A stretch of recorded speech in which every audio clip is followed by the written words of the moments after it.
Persekutuan keluarga Kristen yang diberkati oleh Tuhan, salam sejahtera bagi kita sekalian.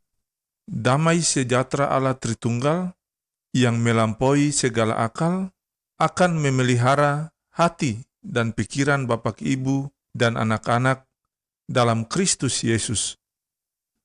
Keluarga Kristen yang terkasih, santapan harian keluarga Kristen di hari ini terambil dari 2 Tawari pasal 15 ayat 8 sampai ayat yang ke-19.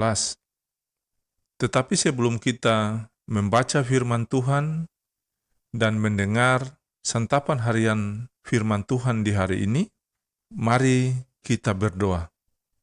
Ya firman hidup dalam Yesus Kristus yang Maha Kuasa, kami akan membaca sabda firman-Mu.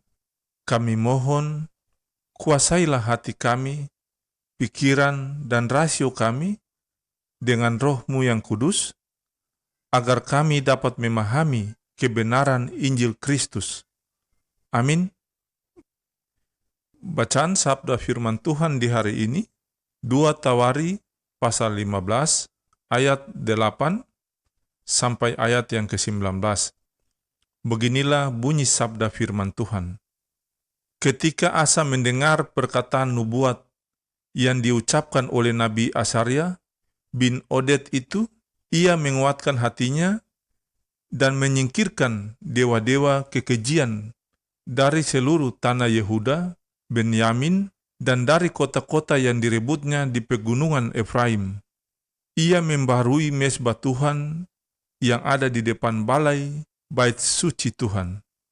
Ia mengumpulkan seluruh Yehuda dan Benyamin dan orang-orang Efraim, Manasye dan Simeon yang tinggal di antara mereka sebagai orang asing. Sebab dari Israel banyak yang menyeberang memihak kepadanya ketika mereka melihat bahwa Tuhan Allahnya beserta dia. Mereka berkumpul di Yerusalem pada bulan ketiga tahun ke-15 dari pemerintahan Asa.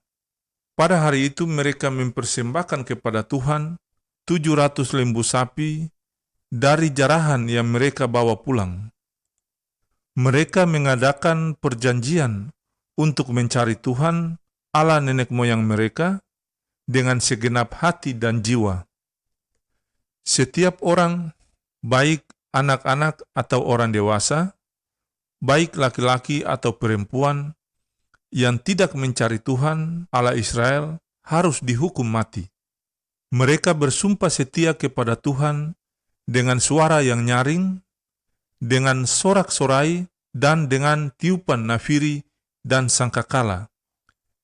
Seluruh Yehuda bersukaria atas sumpah itu, karena dengan segenap hati mereka bersumpah setia dan dengan kehendak yang bulat mereka mencari Tuhan. Tuhan berkenan ditemui oleh mereka dan mengaruniakan keamanan kepada mereka di segala penjuru. Bahkan Raja Asa memecat Maaka, neneknya, dari pangkat ibu suri, karena neneknya itu membuat patung Asyera yang keji. Asa merobohkan patung yang keji itu, menumbuknya sampai halus, dan membakarnya di lembah Kidron. Sekalipun bukit-bukit pengorbanan tidak dijauhkan dari Israel, namun hati Asa tulus ikhlas sepanjang umurnya.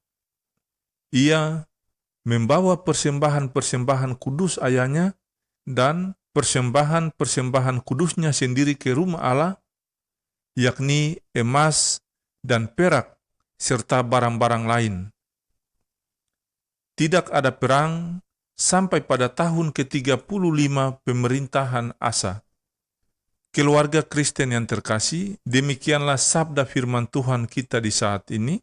Kata Tuhan Yesus, yang berbahagia ialah mereka yang mendengarkan firman Allah dan memeliharanya. Amin. Bapak, Ibu, dan anak-anak keluarga Kristen yang diberkati dan dikasihi oleh Tuhan Yesus, Santapan harian keluarga Kristen di hari ini berjudul Pembaruan Hidup Membutuhkan Komitmen. Keluarga yang diberkati Tuhan, dalam pemerintahan Raja Asa di Yehuda, terjadilah kekacauan yang sangat besar.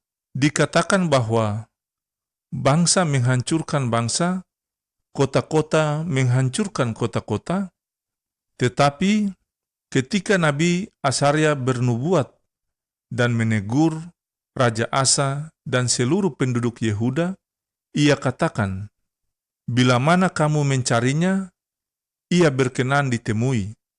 Tetapi bila mana kamu meninggalkannya, kamu akan ditinggalkannya." Mendengar itu, Raja Asa segera bertindak untuk melakukan pembaruan di Yehuda. Ia menyingkirkan para dewa bangsa asing dari seluruh tanah Yehuda dan Benyamin. Selain itu, ia melakukan pembaruan mezbah Tuhan yang ada di Bait Allah. Ia mengumpulkan seluruh Yehuda, Benyamin, orang-orang Efraim, Manasye, dan Simeon adalah suku-suku Israel di utara yang pindah ke Yerusalem, supaya mereka dapat beribadah kepada Allah yang benar. Keluarga yang diberkati Tuhan, Raja Asa juga mengadakan perjanjian untuk mencari wajah Tuhan dengan segenap hati dan jiwa, serta bersumpah setia kepada Tuhan. Melihat kesungguhan hati umatnya, Tuhan Allah pun bertindak untuk memulihkan keadaan bangsa itu. Keluarga yang terkasih dalam Tuhan, jika saat ini saudara sementara menghadapi persoalan yang berat, janganlah keraskan hatimu, datanglah kepada Yesus dan serahkanlah hidupmu untuk dipimpin oleh Yesus. Setiap orang diberi waktu dan kesempatan untuk datang kepada Yesus, sebab ia berkata, "Marilah kepadaku semua yang letih lesu dan berbeban berat, aku akan memberi kelegaan kepadamu."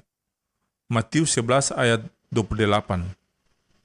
Ketika terjebak dalam dosa dan salah, setiap orang mempunyai titik balik sebagai sebuah komitmen untuk dibarui, dan komitmen untuk berbalik dan berserah kepada Yesus akan menjadi dasar sebuah perubahan hidup kita. Ya Tuhan Yesus, baruilah hidup kami agar kami layak menjadi umat-Mu. Semoga Allah sumber damai sejahtera segera akan menghancurkan iblis di bawah kaki-Mu. Kasih karunia Yesus, Tuhan kita, menyertai kamu. Amin.